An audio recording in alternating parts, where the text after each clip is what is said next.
Hello everyone, welcome to the channel. If you don't already know me, I'm Husky. I'm a completionist and achievement hunter on Twitch, and I love JRPGs and hack and slash adventures. If you'd like to check out some of my content on Twitch, a link for the channel will be in the description below. I first learned about the existence of Scarlet Nexus back in February. I have played one other Bandai Namco game, Code Vein, and absolutely fell in love with the story, the gameplay, and the environment that was built for it. After seeing the first bits of Scarlet Nexus, I felt that same love and I knew I was going to have to give it a shot. Today I'll be talking about the demo that I experienced and going over some of the information that you learned from it.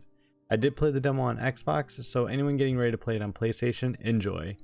If you find this review useful, please consider liking and subscribing to the channel. I plan to create achievement guides for Scarlet Nexus as well as many other games, and any support would be greatly appreciated. Please also keep in mind that this is based off the demo and aspects may change by the time the full game is released. Let's start by getting right into the main characters of Scarlet Nexus, Yuito Sumeragi and Kasane Randall.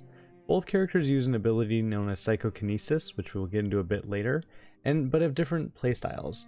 Yuito is much more focused on close combat using a katana to fight others with, while Kasane is a ranged attacker that uses knives. While the range that Kasane attacks at isn't a great distance, it is still enough to keep her out of reach of most enemies. Yuito is also better at fighting individual enemies, whereas Kasane is a better mob fighter. In terms of their personalities, Yuito seems to be a bit more withdrawn and unsure of himself and his abilities. He also tends to let others do more heavy lifting, though he seems to be willing to step up if it is needed. Kasane is the opposite. She seems to be very strong-willed and ready to take on any threat, is willing to do what it takes to complete the objective, even if it means finishing the enemy off herself. I'm predicting that their storylines will end up crossing over multiple times throughout the game, and we'll see Yuito begin to come into his abilities, while Kasane may begin to actually work more in a team. The movement in the game is extremely fluid, with the usual walking and running. There is also a verticality, which is something you don't seem to get a lot of in games like this.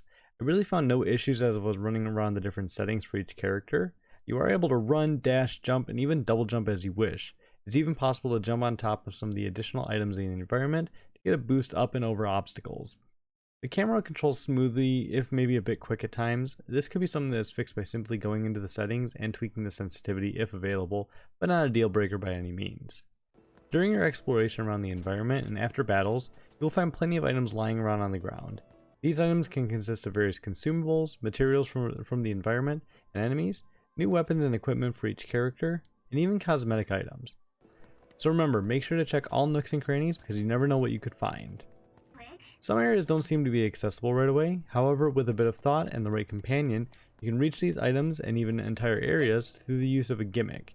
These are environmental uses of your companion's abilities through the Struggle Arms System, or SAS, which we'll get into shortly. Once you learn a bit about each character's abilities, it makes exploring the world that much better. For instance, Luca Travers' ability is teleportation. When you borrow his power by dashing, you will instead teleport a short distance and even be able to move through walls. You can also use the same move in midair, giving you a bit more distance on your double jump. You are guided through each area by an objective marker that can help to show you the general direction in case you get stuck at any point, which is shown on the minimap.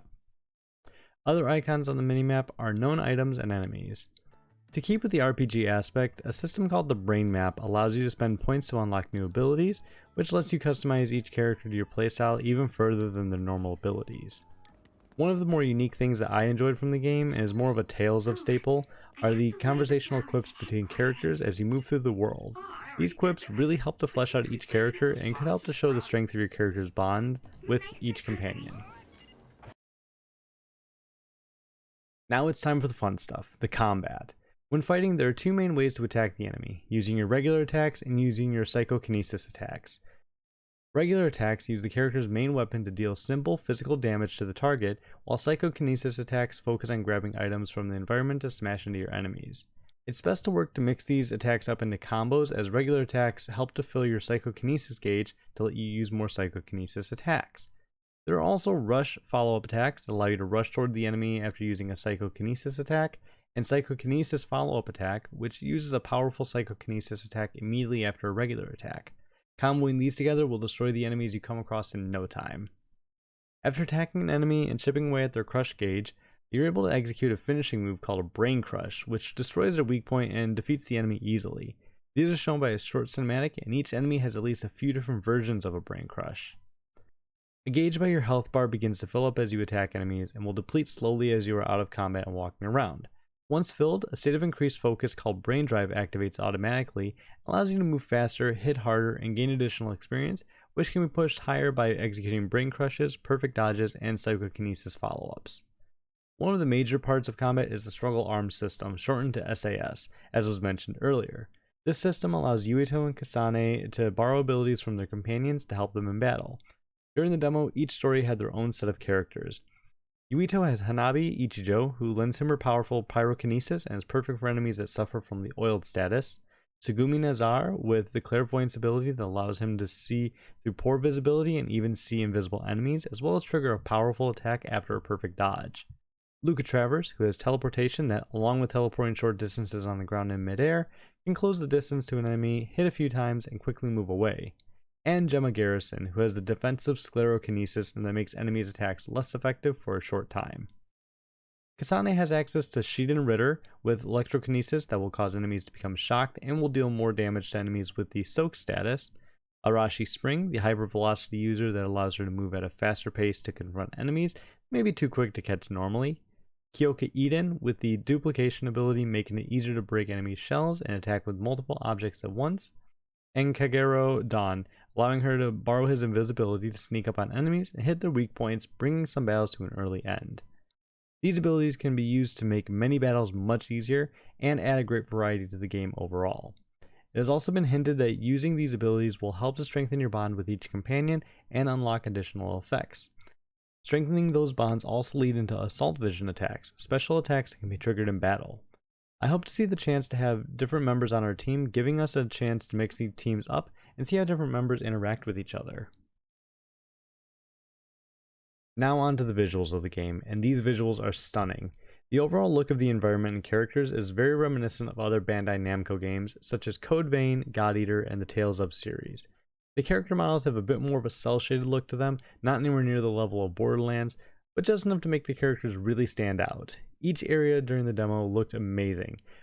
The rundown streets of Kikuchiba and the wide open area of the Mizuhagawa district are both unique in their own right, but hold the same level of detail.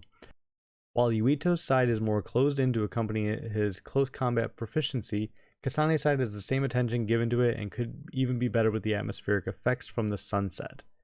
The cutscenes are made with a mix of gameplay models and still images. The gameplay models move exactly as you would expect them to, as if you were controlling them. The still images are more reminiscent of Tales of games, where the faces may change expression and the mouths only move. While this is nice, I would have personally preferred that the cutscenes be completely done with the gameplay models. One thing that I did appreciate was the fact that the cosmetic items that are equipped to each character do, in fact, show up in the cutscenes. While this may be fairly minimal to most, I think it is great to show that you are actually affecting these characters and doing more than just putting items on them that only look cool from a distance. The sound design is simple for the environments with little to no background music, though this could be due to the fact that this is only a demo. However, the ambient music that was there was perfectly made to match the tone of each environment. In addition to the ambient music, the main song for the game, Dream and Drive by the Oral Cigarettes, is perfect for the general pace of the game. It plays during the end of both stories in the demo, which helps to tie the two together even further. Overall, I have to give Scarlet Nexus high praise. After originally seeing the trailer and enjoying what I was seeing, this demo just solidified that for me. I just know this is going to be an amazing game, and I look forward to it. I think it hits the action-adventure hack-and-slash JRPG niche perfectly. I look forward to some extremely hectic battles, an exciting story for both Yuito and Kasane, along with seeing the way each of them grow throughout it, and seeing how the rest of this world looks. I hope that any of my Xbox players have enjoyed it already, and all of you PlayStation players enjoy it as well. I look forward to playing it and streaming it on PC as soon as it is out. With that being said, thank you for watching all the way through. If you did, please like this video. It helps to get it seen by more people. And hit that subscribe button to see more content when it comes out. It would help a bunch and it's free to do. Lastly, if you'd like to see some amazing Scarlet Nexus gameplay once it's out, feel free to stop by my Twitch channel at twitch.tv/electrichuskytwitch. I tend to play story games and do achievement hunting on Wednesdays and Saturdays at 8 PM Eastern, and community night on Sunday at the same time. Hopefully I'll see you there, and I hope you enjoyed the video. Have a great one.